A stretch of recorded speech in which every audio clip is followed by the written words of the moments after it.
ore.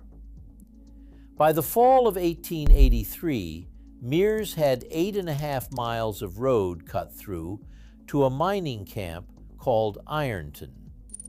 It had cost him and his backers something close to $40,000 a mile, an enormous sum for the time. He meant to get it back.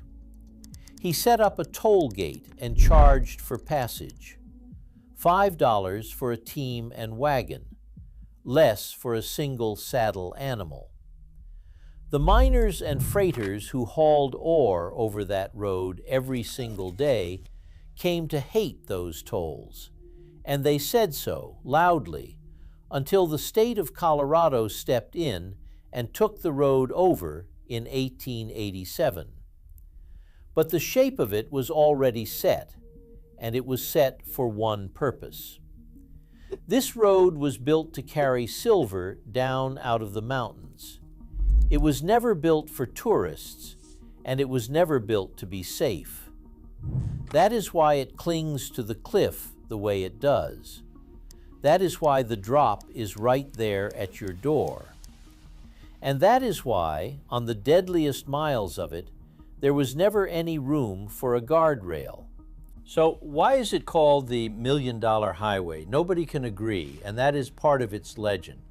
One story says the name comes from a meeting in 1921 when the men planning to rebuild the road added up all the construction contracts and found the total came to almost exactly $1 million. Another story says the fill dirt packed under the roadbed was loaded with discarded gold and silver tailings from the mines, and that the dirt beneath your tires is worth close to $1 million in ore. And there is a third story, the one the locals seem to like best. They say a traveler finished the drive, white-knuckled and shaking, and swore he would not do it again for $1 million.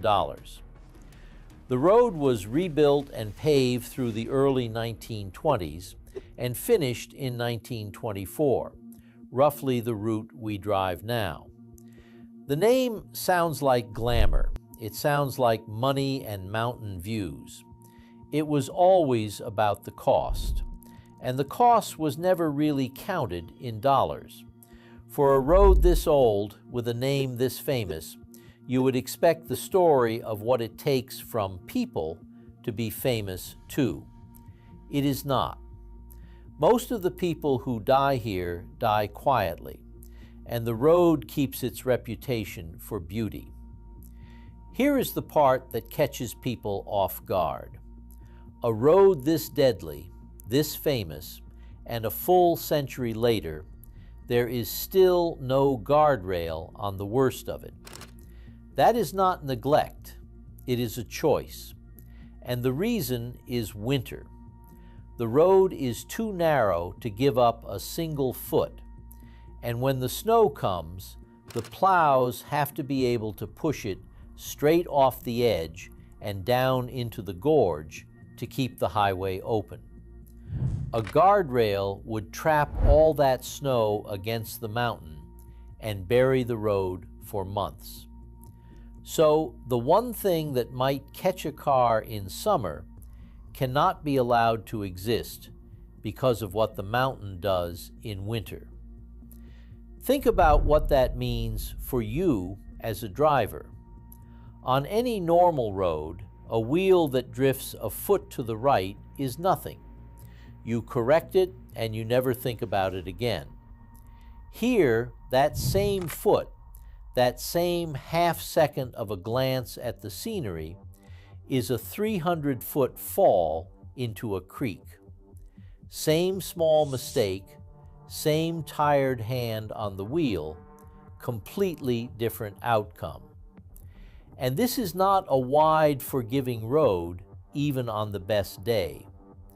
Coming up out of Ouray, the highway climbs the wall of the gorge in a series of tight switchbacks, hairpins so sharp that a long truck or an RV has to swing wide just to get around them.